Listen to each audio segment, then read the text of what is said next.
Alors maintenant, on va passer à l'étape 4 qui consiste à automatiser le remplissage de notre Airtable. Donc on a créé notre Airtable dans les étapes précédentes et comme on l'a expliqué, on va vouloir que ce Airtable, au niveau de la vue complète, vienne se remplir à chaque fois qu'on a un nouveau prospect qui envoie un formulaire.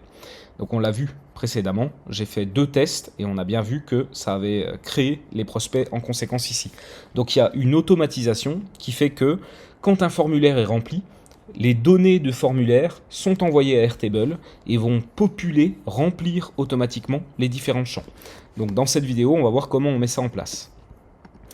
Donc dans cette section, nous allons mettre en place le script d'automatisation d'envoi des données du formulaire vers Airtable. Donc on va créer un script qu'on va mettre dans GTM et ensuite on va tester. Donc la génération du script d'envoi vers Airtable, moi je l'avais faite, si vous vous rappelez bien, dans la partie 1. Je vous avais montré comment j'avais challengé ChatGPT pour qu'il me crée le script qui me permet d'automatiser justement l'envoi de ce qui est envoyé dans le formulaire pour que ça arrive à l'intérieur d'Airtable. Donc j'ai récupéré le script qu'on avait fait dans la partie 1, mais notez simplement que si vous n'avez pas regardé la partie 1 et que vous voulez tout créer depuis zéro ici, il suffit simplement d'utiliser ChatGPT, de lui expliquer clairement ce que vous voulez faire. Vous dites voilà, j'ai un formulaire sur mon site, les champs c'est ça, ça, ça, ça, ça, j'ai un Airtable, les champs c'est ça, ça, ça, ça, ça, et je voudrais que tu me crées un script qui va automatiquement envoyer par API les informations de ce formulaire dans ce Airtable spécifique. Donc on va revoir comment on met en place ça. Donc on va reprendre le script généré dans la partie 1. Pour rappel, celui-ci a été créé par ChatGPT. Il est donc facile d'obtenir un script équivalent. Donc moi ce que je vais faire, c'est que je vais vous donner le script final. Il sera en ressource de cette vidéo. Et ce sera comme ça beaucoup plus facile pour vous. Donc par simplicité, je vais reprendre le script existant qu'on avait créé dans la partie 1 et je vais simplement l'adapter. Donc en fait pour ça, je vais devoir hacher l'email et le téléphone de sorte à envoyer dans Airtable, supprimer le gclid dont on n'a plus besoin et tester le bon fonctionnement. Donc si on va dans Google Tag Manager, voilà, donc si on vient ici dans Airtable, j'ai créé mon script. Donc finalement, j'ai repris le script que j'avais créé en partie 1 et qui encore une fois a été créé par ChatGPT, donc qui n'est pas difficile à reprendre, et je l'ai modifié. Donc ici, enfin je l'ai modifié, j'ai demandé à ChatGPT de m'aider à le modifier, qu'on soit clair. C'est pas moi qui l'ai modifié manuellement, mais ChatGPT m'a aidé, et pour ça j'ai simplement eu à lui donner des précisions.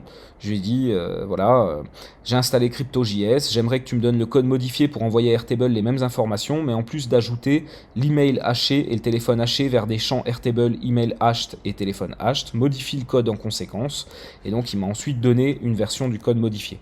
Donc si on veut regarder ce code modifié, il me crée une variable email haché et ensuite il me la crypte, il me crypte la valeur de l'email. Pareil pour le téléphone. Et ensuite, ici, il va envoyer les données.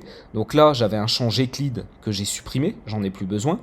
Et j'ai simplement rajouté ici le email hashed et le téléphone hashed qui ont été calculés ici. D'accord ? Donc finalement, qu'est-ce que je fais ? Je dis que j'ai un champ nom-prénom à l'intérieur de ma base Airtable. Donc si je viens dans la vue complète, j'ai effectivement un champ nom-prénom ici. Remarquez que j'ai les majuscules et pas d'accent, et que dans mon script, ici, j'ai également les majuscules et pas d'accent. Si ici, je mets des minuscules alors que dans mon Airtable, c'est des majuscules, ça ne va pas marcher.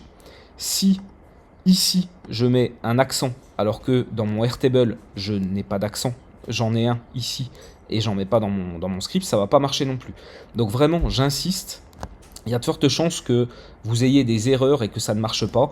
Et en fait, dans 99,9% des cas, vraiment, c'est quasiment ça qui pose problème à chaque fois. C'est parce que dans votre script, ici, vous allez avoir une mauvaise nomenclature qui ne correspond pas au champ que vous avez dans votre Airtable. D'accord ? Là, c'est pareil, c'est email sans accent avec un E majuscule. Si jamais à l'intérieur de mon Airtable, mon email est en minuscule, ça ne fonctionne pas. Donc vous devez vraiment prêter une attention forte pour que ce que vous avez ici corresponde vraiment aux en-têtes de vos colonnes dans Airtable avec les majuscules, avec les mêmes espaces, avec les mêmes accents, parce que sinon, ça ne fonctionne pas. C'est vraiment extrêmement important. J'ai beau le savoir personnellement, je me suis quand même cassé un peu la tête pour me rendre compte qu'en fait, il y a un truc qui n'était pas au bon format. J'envoyais, ça marchait jamais, et en fait, j'avais beau vérifier, je me disais, putain, pourtant, c'est le même format, mais la moindre petite erreur fait que ça ne marche pas. Donc, soyez extrêmement vigilants par rapport à ça. Et donc, une fois que ce script est mis en place, moi, je l'ai déclenché sur la fenêtre chargée sur toutes les pages. Et du coup, ce script fait quoi? Il vient récupérer les informations de votre table, on va en parler dans pas longtemps.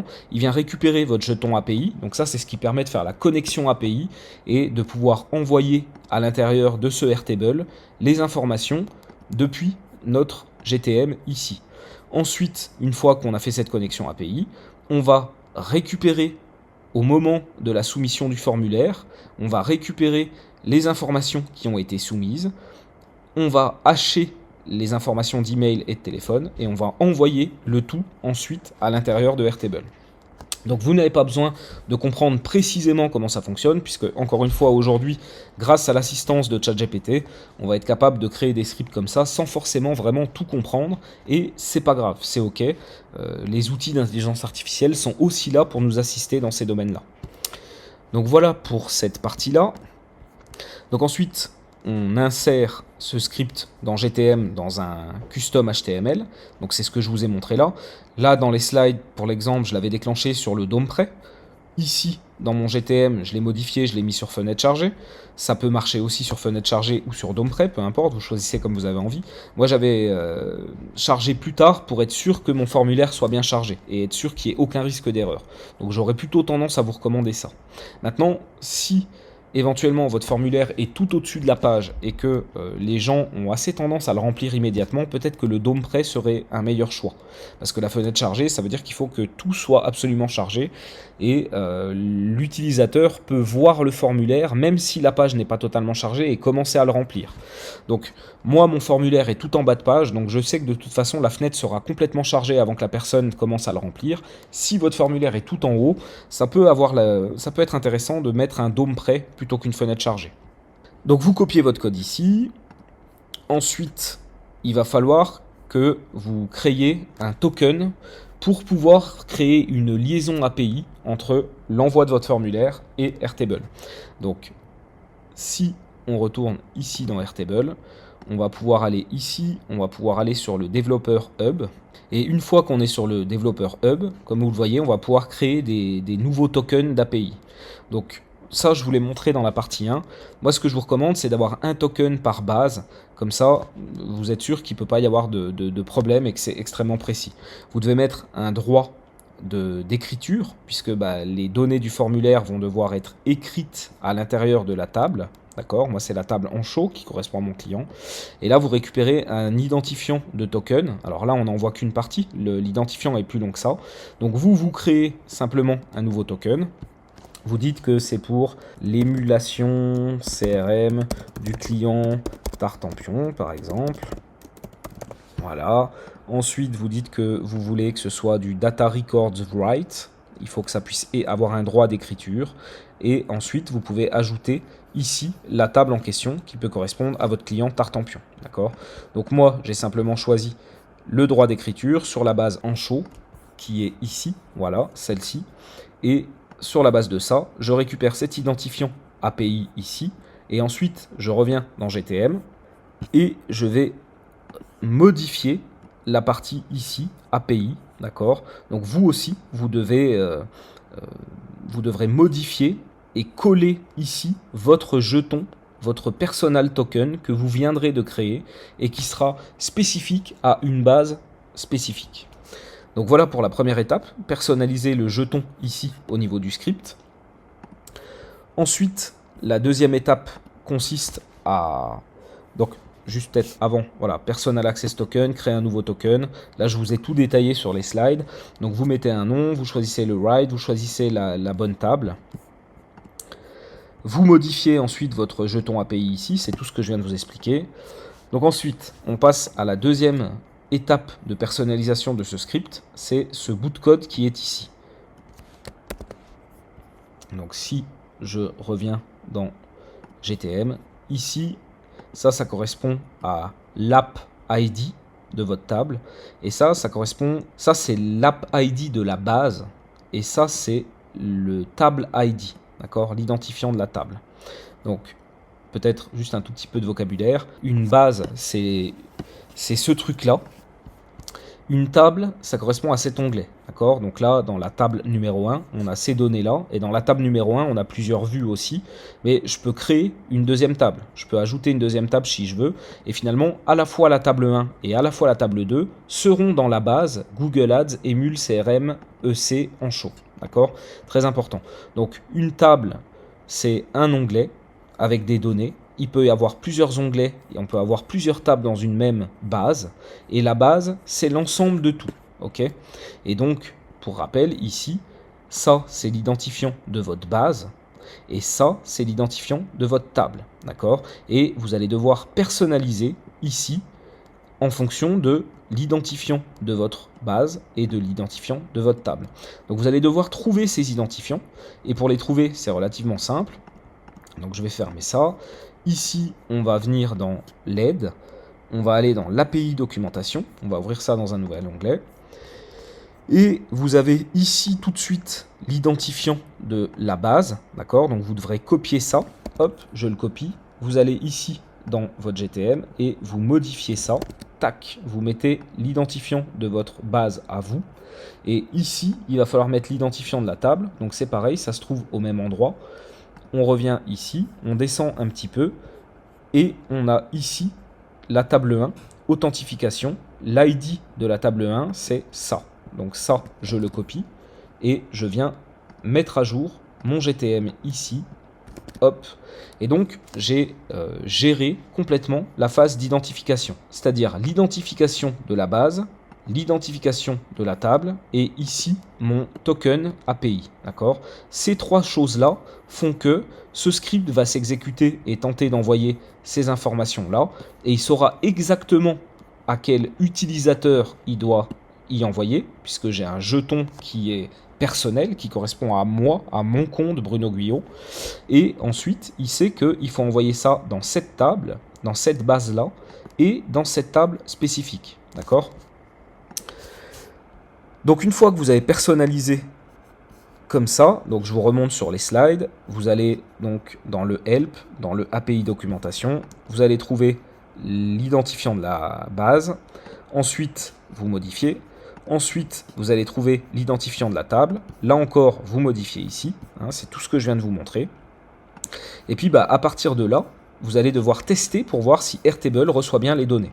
Donc c'est ce qu'on va faire nous aussi, on va aller sur cette page, on va fermer ça, on va dire qu'on s'appelle Tartampion, que c'est tartampion@gmail.com avec un numéro qui serait le 07 89 09 09 09.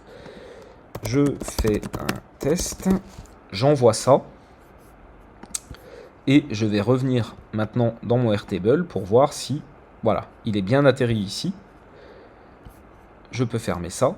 Donc, j'ai bien un nouveau prospect. C'est un nouveau prospect. Il est à traiter. Puisque c'est un nouveau prospect, il a atterri ici dans la vue du client. Nouveau prospect.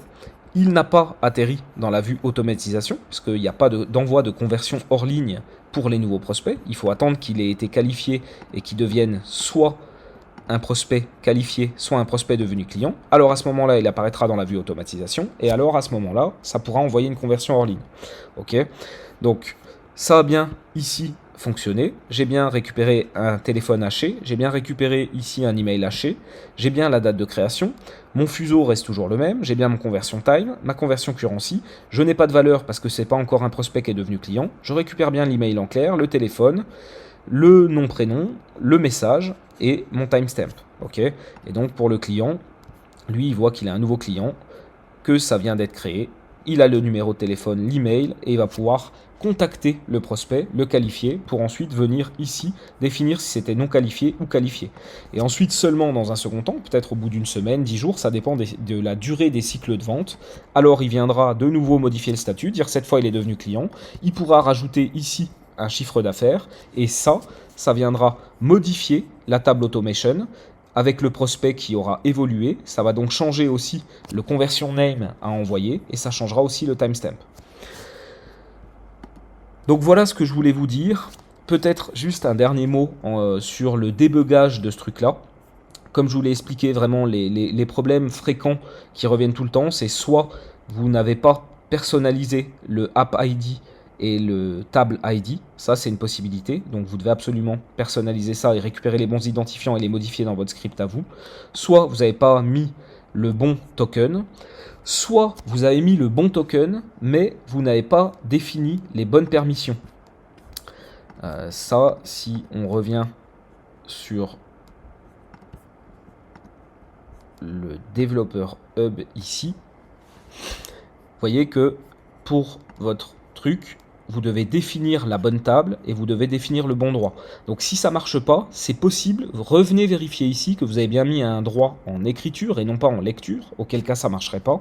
Et vérifiez aussi que vous avez rattaché la bonne table, la bonne base à votre jeton. Ok, donc ça c'est des raisons pour lesquelles ça pourrait ne pas marcher. Et ensuite les autres raisons pour lesquelles ça pourrait ne pas marcher, c'est que ici, encore une fois, je l'ai dit précédemment mais je le répète, parce que c'est vraiment un truc, même quand on le sait, moi je le sais, et pourtant ça m'arrive de me tromper et de chercher comme un con pendant une demi-heure pour me rendre compte qu'en fait il y avait une légère différence, un accent, un espace, une majuscule. Donc voilà, si vous êtes sûr et certain que vos champs ici correspondent bien au nom des champs que vous avez dans votre Airtable. C'est-à-dire, je reviens en arrière, c'est-à-dire les en-têtes ici, d'accord? Si vous êtes sûr que ça c'est tout bon et que ici vous avez créé le bon jeton avec les bonnes permissions et que vous avez changé ici les identifiants de base et de table, ça doit fonctionner. Il n'y a pas de raison que ça ne fonctionne pas. Voilà ce que je voulais vous dire pour la mise en place donc, de cette automatisation, de l'envoi des données de formulaire de votre site vers Airtable. Maintenant, peut-être un dernier mot aussi. Donc là, il va récupérer, c'est basé sur le nom, le name des fields. D'accord? Donc ici, j'ai un name nom, prénom. D'ailleurs, si je vais peut-être vous le montrer ici, hop, je viens inspecter l'élément. Et on voit bien que j'ai un input avec un name nom, prénom. Donc en fait, mon script se base sur le name. Qu'est-ce qui se passe si vous n'avez pas de name au niveau de vos champs de formulaire? Eh bien, il va y avoir plusieurs manières de le faire. Il faudra récupérer ce script-là, vous le copiez, vous allez dans ChatGPT, vous lui donnez et vous lui dites voilà, j'essaye d'envoyer les valeurs remplies par les utilisateurs qui remplissent un formulaire dans Airtable avec ce script-là. Le problème, c'est que ce script-là se base sur la valeur name des inputs du formulaire et je n'ai pas d'input name. Comment pourrait-on modifier ce script pour que ça fonctionne? Alors généralement, ChatGPT va vous dire ok, est-ce que tu as un ID ou est-ce que tu as... Quels sont les éléments sur lesquels on va pouvoir se greffer pour aller récupérer la valeur? Donc après, ça c'est du cas par cas. Généralement, la plupart des formulaires, ils ont un name. Ça arrive régulièrement que les formulaires n'aient pas d'ID. Mais par contre, un name, de manière générale, il y en a quasiment toujours un. Si toutefois, il venait à pas y en avoir, encore une fois, vous allez utiliser ChatGPT et vous allez lui demander de vous assister et de vous aider pour modifier ce script et que ça puisse fonctionner avec votre formulaire à vous. Voilà, je pense que là, on a bien fait le tour sur les problèmes potentiels que vous pourriez rencontrer et les solutions à mettre en face.